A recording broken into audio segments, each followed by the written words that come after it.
Dark and dismal alley. In a dark and dismal alley, where the sunlight never came, dwelt a little lad named Tommy, sickly, delicate, and lame.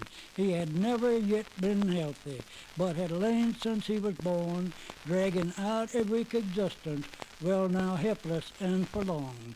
6 was little Tommy, just 5 years ago, since his drinking mother dropped him, and the babe was crippled so. He had never known the comfort of a mother's tender care, but her cruel blows and curses made his pain still worse to bear. Tommy lay within the cellar from the morning till the night, starved, neglected, cursed, ill-treated, not to make his dull life bright.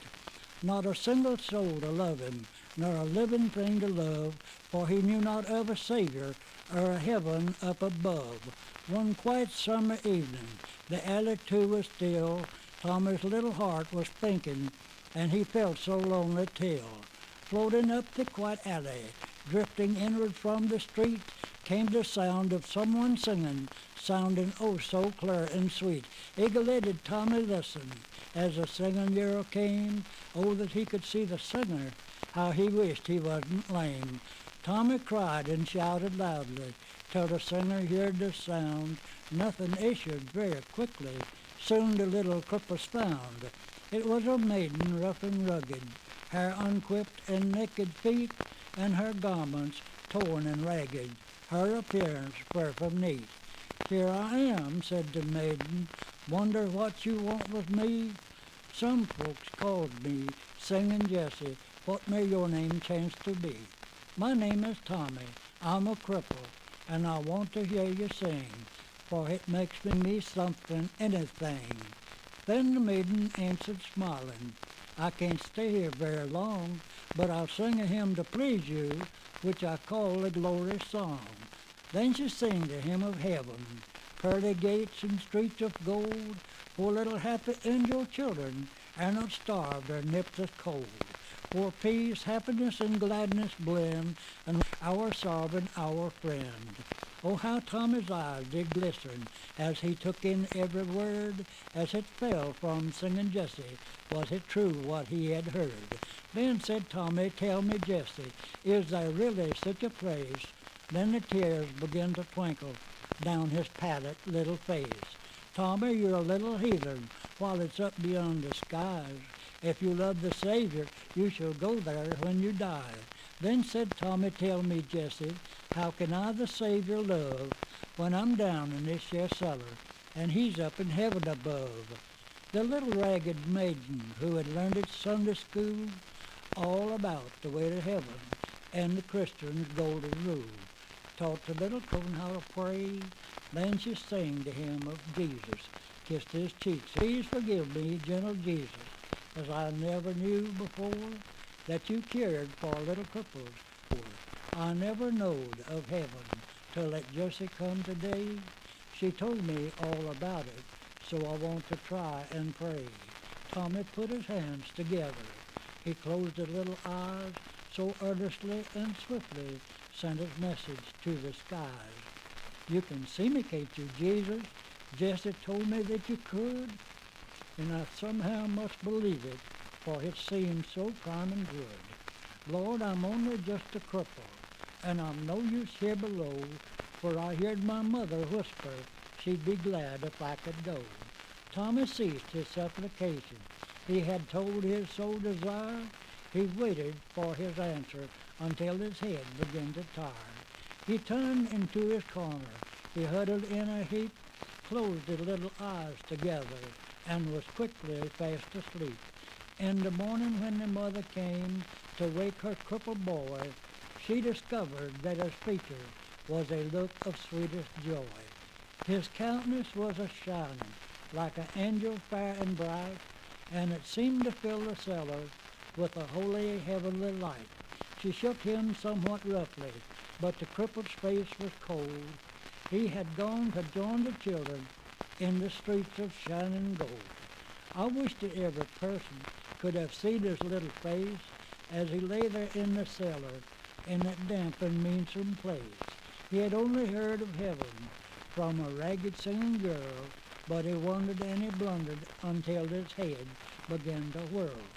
But he took it as she told it, believed it then and there, simply trusting in the Savior and his kind and loving care.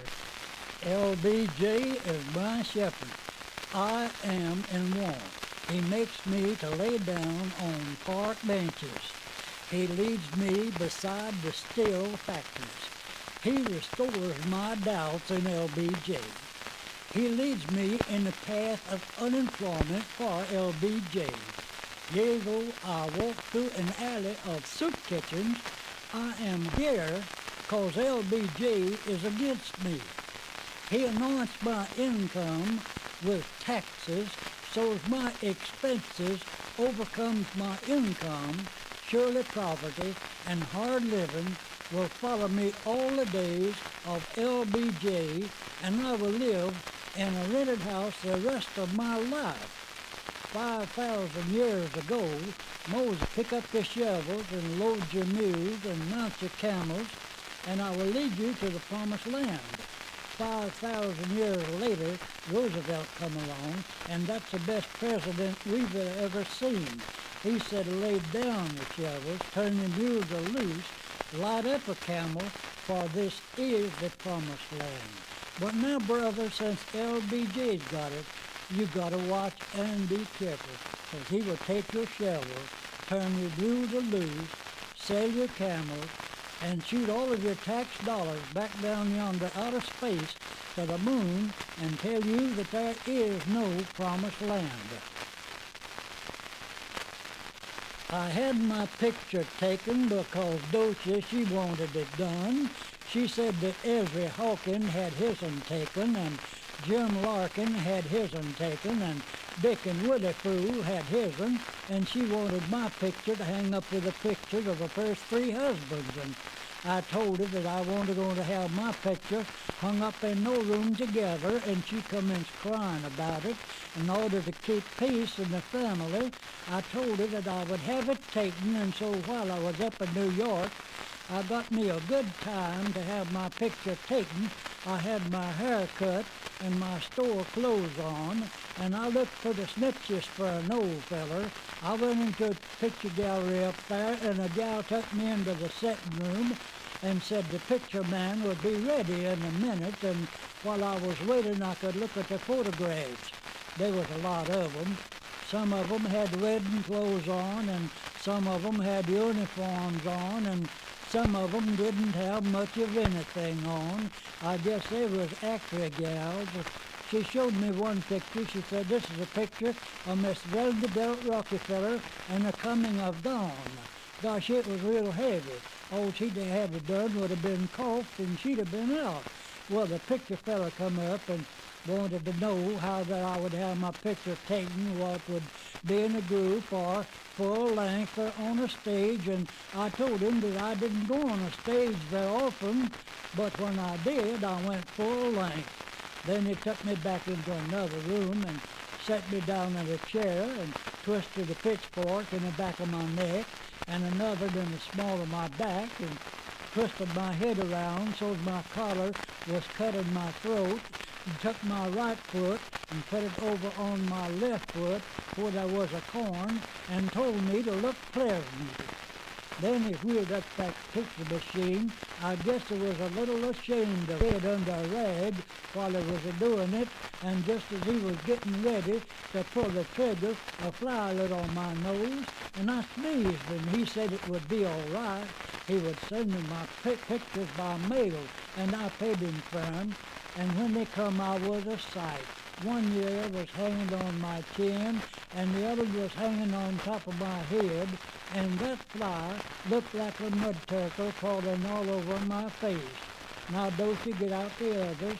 This one is Ezra Hawkins, and this one is Jim Larkin, and this one is a picture Charlie Chandler had taken while he was up in New York.